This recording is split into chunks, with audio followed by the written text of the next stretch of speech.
We had been dating for almost 2 years, and things seemed perfect on the surface. Everyone thought we were the ideal couple, always posting cute photos and laughing in public. But behind closed doors, things were falling apart. Lisa had become distant, secretive, and unusually protective of her phone.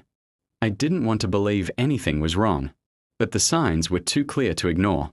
Then, out of nowhere, I got served with a restraining order. No warning, no explanation. Just a court document telling me to stay 300 feet away from Lisa at all times. I was shocked. We hadn't even had a proper breakup. One day we were still living together. The next, she was treating me like a criminal. I had never hit her, threatened her, or even yelled. Something about it felt off. I moved out immediately, respecting the legal order. My lawyer advised me to stay completely clean. No calls, no texts, nothing. And that's exactly what I did. I didn't even walk past her apartment. But deep down, I couldn't shake the feeling that something wasn't right. So I started watching things from afar, legally, of course. Just social media, mutual friends, and public posts. And that's when the truth started surfacing.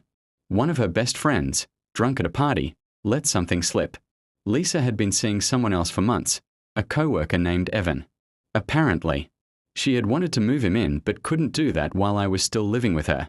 The restraining order wasn't for safety. It was for convenience.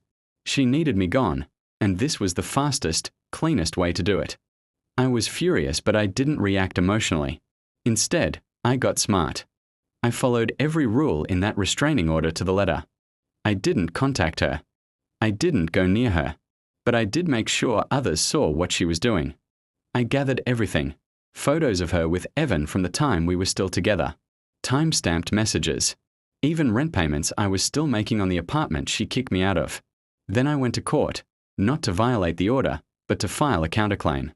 I presented all the evidence, showing she had used a legal process, under false pretenses. The judge took it seriously. Lisa had signed documents swearing she feared for her safety. And now there was clear proof she had been lying. That's perjury.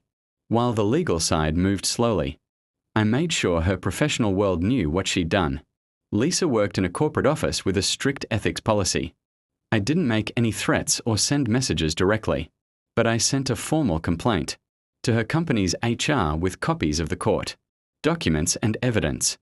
I signed it anonymously, but I knew it would get their attention. Within weeks, her life started to unravel. She was placed on leave pending investigation. Evan, her new boyfriend, dumped her the moment things got messy. Apparently, he didn't know about the restraining order or the lies she'd told to make space for him.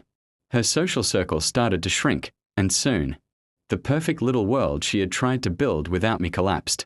The best part? I didn't have to break a single law. I followed the restraining order exactly as it was written. I didn't chase her, didn't fight her, didn't beg her to come back. I just exposed the truth, piece by piece. The same legal system she tried to weaponize against me became her downfall. Eventually, the court dismissed the restraining order, and the judge warned her about filing false claims. My record stayed clean, and I walked away with my dignity and legal proof that I had done nothing wrong. She, on the other hand, was left with a stained reputation. No job, and no one to turn to. Sometimes, the best revenge isn't revenge at all. It's letting someone destroy themselves, with their own lies while you stand back and stay silent. Lisa thought she could manipulate the system, but she underestimated one thing. I play by the rules, but I play to win. And in the end, I didn't just lose a toxic relationship. I got my life back.